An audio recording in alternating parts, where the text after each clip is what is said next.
My sister-in-law kept dropping her kids on me to babysit, despite my busy work schedule. So I told my brother, and now they're getting divorced. I'm a 23-year-old female, and I have an older brother, Mike, who is 28. He got married around 4 years ago to Emma, who is 27. They also have twin toddlers aged 3. I'm close to my brother, but I'm not really close to my sister-in-law, because while I had attempted to get to know her better when Mike introduced her to me, she just never bothered to show any interest in getting acquainted, even after they got married and had kids.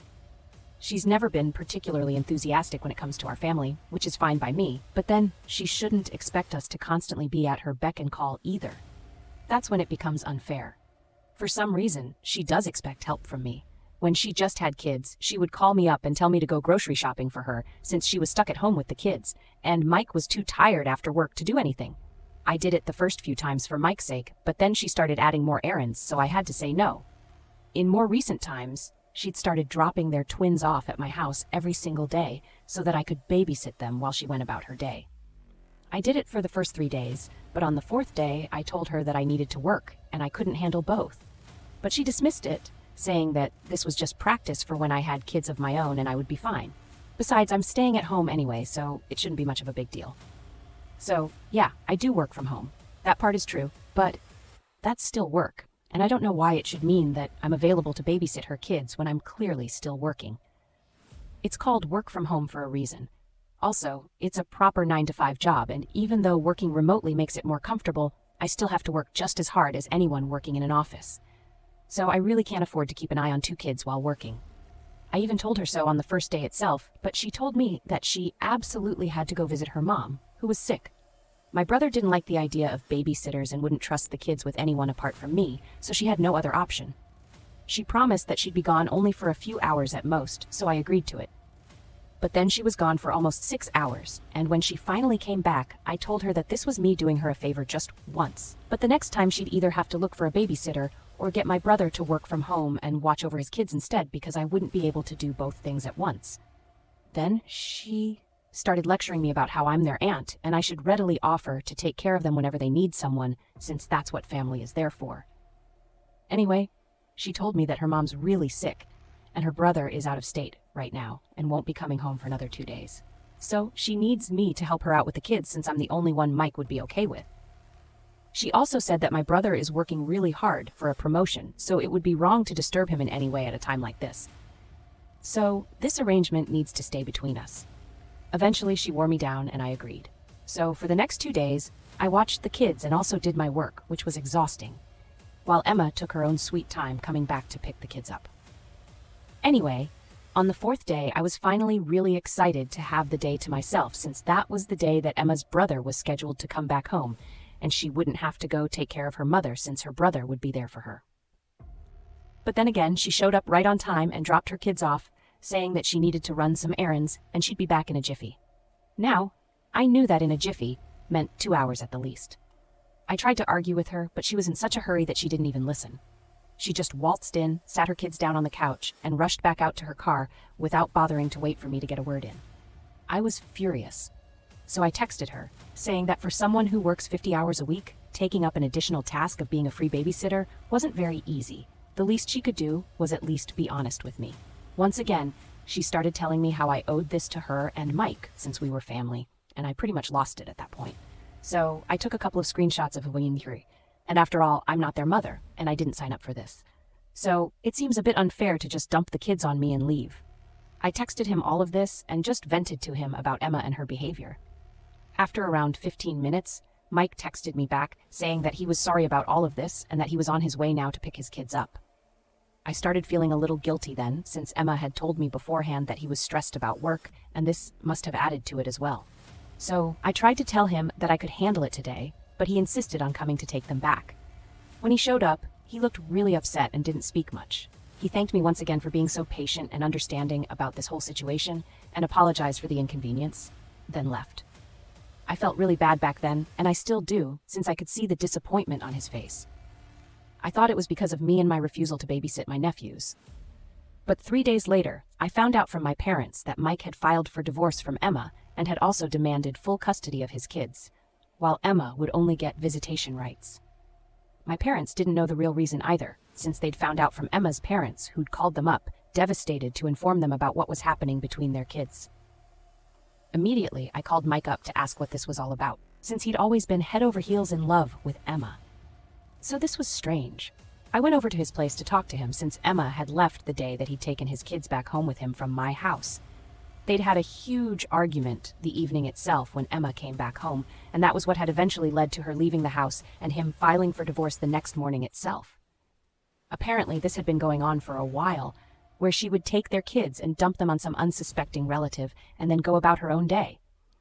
It had been Emma's third cousin who lived a few blocks away from them, but then she moved away. He hadn't even found out about it until after she'd moved away because Emma had never bothered to tell him. It was only because her cousin had made some joke about how Emma would have to look for another babysitter now that Mike found out about what she'd been up to. They'd gotten into a huge fight about that since Mike had never agreed to this, and Emma was a stay-at-home mother, so the least she could do for her kids was to live up to it, or at least send them to a daycare or get a proper babysitter to take care of them if she wanted to be out. But she couldn't just dump them onto other people, especially people whom he didn't know that well.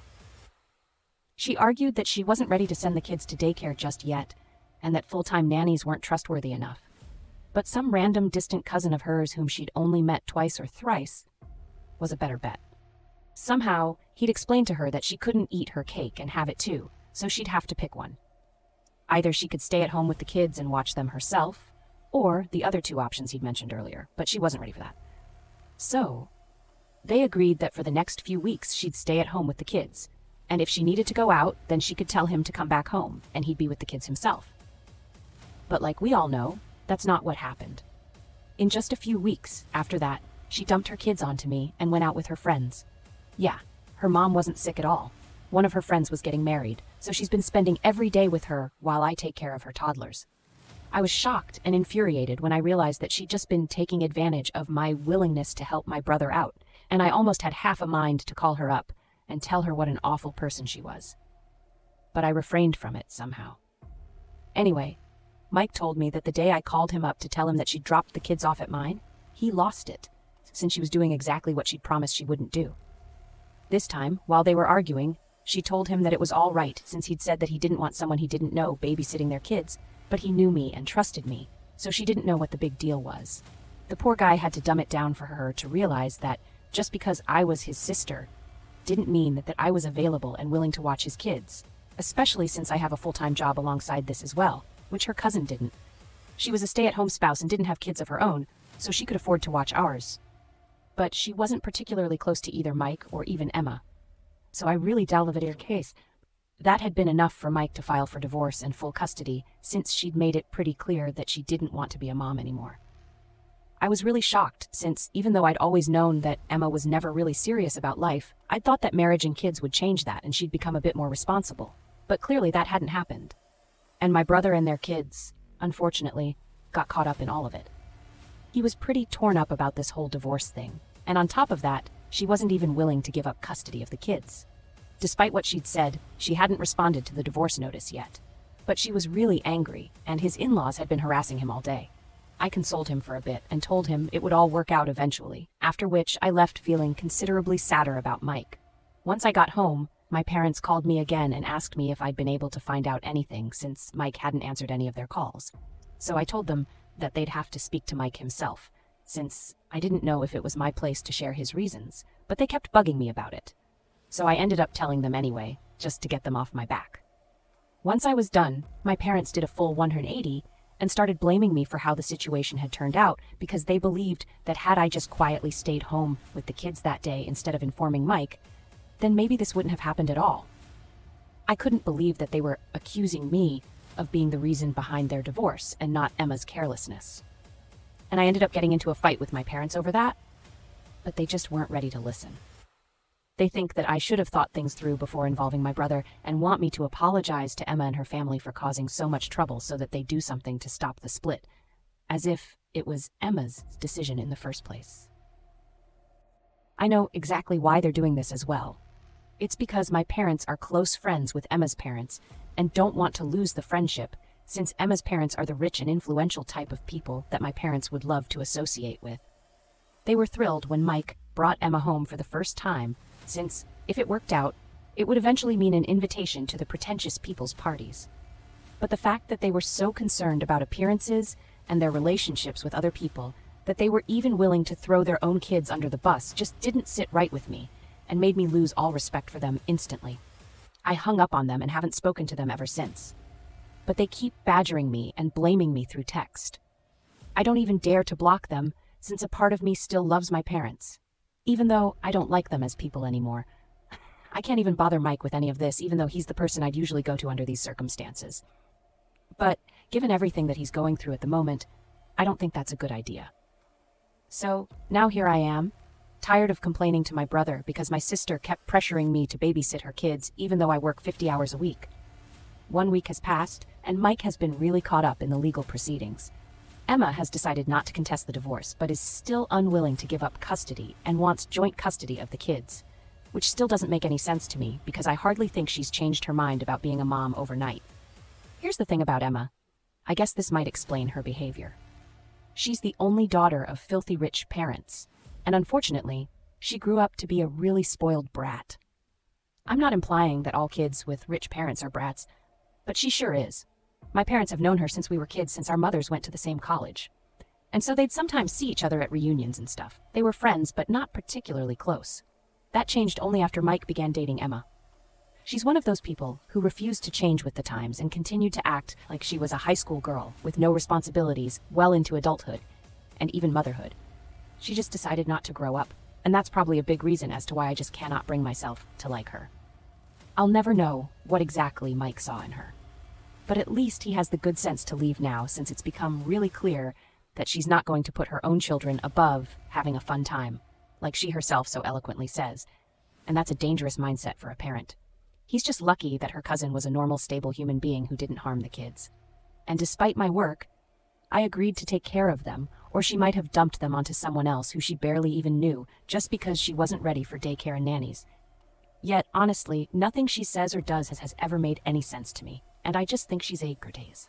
As for my own parents, they haven't spoken to me yet either, since I made it very clear a couple of days back that there was no way in hell that I was going to apologize to either Emma or her parents, since I don't think I've done anything wrong.